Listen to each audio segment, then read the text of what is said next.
Saudamos todos com a paz do Senhor. Cumprimentamos também nossos amigos, seguidores da Rede Mundial de Computadores.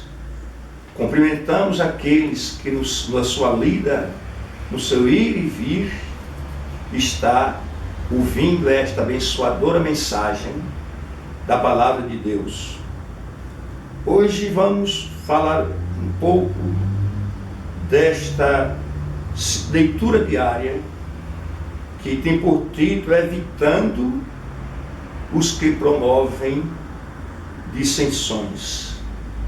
Quando vimos na leitura anterior querer evitar as dissensões, mas hoje evitar aqueles que promovem dissensões. E para fundamentar esta palavra, na primeira carta aos Coríntios, no capítulo 1, versículo 10, diz o apóstolo: rogo-vos, irmãos, pelo nome de nosso Senhor Jesus Cristo, que faleis todos a mesma coisa e que não haja entre vós dissensões, antes sejais inteiramente unidos na mesma disposição mental e no mesmo parecer.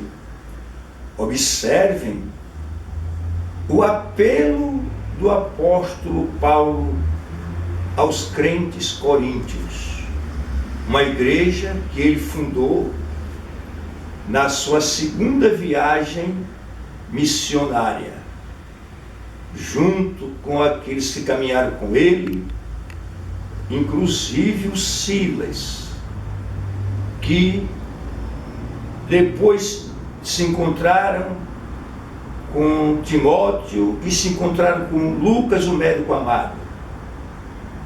E Paulo agora, depois do crescimento daquela igreja, em tão pouco tempo, e começava a surgir aqueles opositores da obra, inclusive que se opunham ao apóstolo Paulo, até diziam que ele não era apóstolo, pois não teria visto ao Senhor ainda nos dias de sua carne.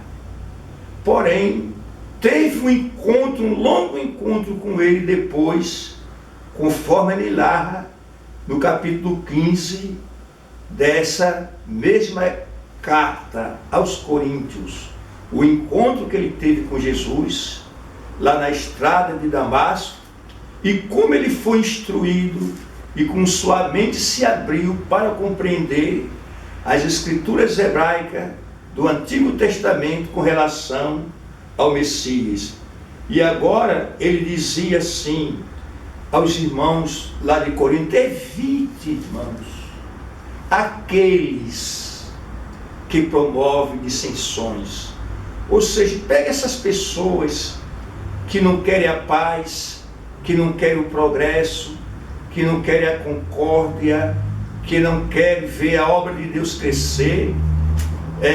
Não se trata aqui de marginalizar ninguém, mas não permitir que essas pessoas possam agir no meio da congregação, evitando que a obra de Deus cresça, porque na realidade esses indivíduos são mensageiros de Satanás, muitas vezes com roupagem cristã, como se fossem ovelhas, mas são lobos devoradores o seu interior.